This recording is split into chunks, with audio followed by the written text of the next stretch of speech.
안녕하세요. 활동지원사 전덕기입니다. 오늘은 예외지급 관련해서 한번 설명을 드리려고 합니다. 활동지원사가 근무기록을 남기는 건 다들 아시다시피 바우처 시스템을 통해서 합니다. 사회보장정보원 서버에 저희의 근무기록이 단말기를 통해서 입력이 됩니다. 단말기에 이용자의 카드, 활동지원사의 카드를 태그하고 시작과 종료를 입력하는데 사실 이게 여간 신경 쓰이는 일이 아닙니다. 예를 들자면 8시간 넘게 장시간 근무하시는 분들은 근무 시작 후 10시간이 되어서 결제를 한다거나 하는 일이 있을 수 있고요. 이럴 경우에 또 지금 바우처 시스템이 8시간까지의 근무만 기록할 수 있게 되어 있어서 뒤에 2시간이 날아가게 되잖아요. 이런 거는 소급 결제를 또 해야 됩니다. 또 바우처를 지원해주는 정부기관에 따라서 나누어 결제해야 할 경우도 있습니다. 보건복지부 바우처 잔액이 4시간밖에 남지 않았는데 8시간이나 6시간을 근무한다. 그러면 4시간 근무하시고 결제를 하셔야 하죠. 그런데 휴일에 근무하거나 하면 이런 걸 또 계산까지 해야 됩니다. 그런데 계산을 잘 해놨는데 결제를 해야 할 때 장애인 이용자가 목욕을 한다던가 화장실에 간다던가 하면서 서비스를 해야 하면 또 결제 시기를 놓치게 됩니다. 단말기 통신 자체가 잘 안되는 경우도 허다하고요. 그래서 주변 활동지원사 선생님들 보면 결제에 참 애를 많이 먹고 계십니다. 근데 일단 서비스를 하는 동안에는 실시간 결제가 원칙이고요. 또 그게 잘 안되면 소급 결제를 하면 됩니다. 소급 결제는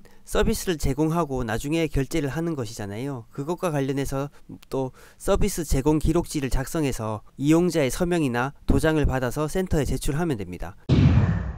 그런데 소급 결제조차 안 되는 경우가 있죠. 월말에 31일이나 30일에 서비스를 제공했는데 24시가 넘어가면서 이후에 월이 바뀌면서 결제를 할 수 없는 상황이 생길 수가 있습니다. 이런 상황에 빠지게 되면 좀 일부 활동지원사분들은 그냥 임금을 포기하시기도 하시더라고요. 그런데 하지만 그렇다고 해서 결제가 안 되는 건 아닙니다. 보건복지부에서는 매년 장애인 활동지원 사업과 관련한 안내책자를 발간을 하거든요. 우리가 보통 지침이라고 말하죠. 그 지침에서 이러한 경우에 할 수 있는 절차를 안내하고 있습니다. 바로 예외지급인데요. 2021년 장애인 활동지원 사업 안내 기준으로는 217쪽부터 안내되어 있습니다. 그 안내되어 있는 내용을 보시자면요. 수급자 및 활동지원 인력의 서비스 이용 후 결제 매체를 통한 정상적인 결제가 불가능한 경우에 한하여 활동지원기관의 결제 없이 예외적으로 급여 비용을 지급하는 제도, 실시간 결제가 불가한 상황에 대해 소명할 수 있는 청구 공문 및 증빙 서류를 제출하고 전자바우처 시스템을 통해 신청, 승인, 지급, 처리 이렇게 나와 있습니다.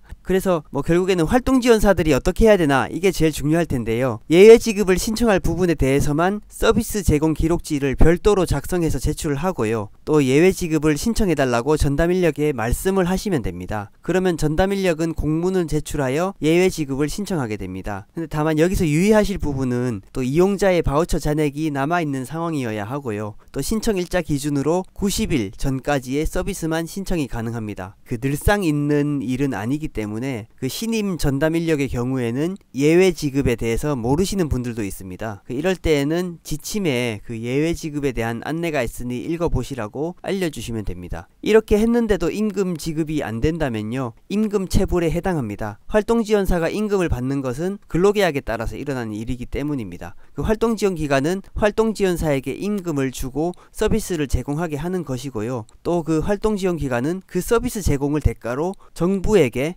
비용을 청구하는 이런 구조가 되어 있습니다. 그런데 만약에 예외지급을 신청을 할 수 있는데도 활동지원기관이 이를 신청하지 않아서 만약에 이런 비용을 받지 못한다면 이런 것은 이제 기관의 책임이지 그렇다고 해서 임금을 지급하지 않아도 되는 건 아닙니다. 그래서 결론적으로 일을 하고도 결제 문제로 임금을 포기하시지는 마시고요. 예외지급을 적극 활용해서 권리를 찾으시길 바랍니다. 이상입니다.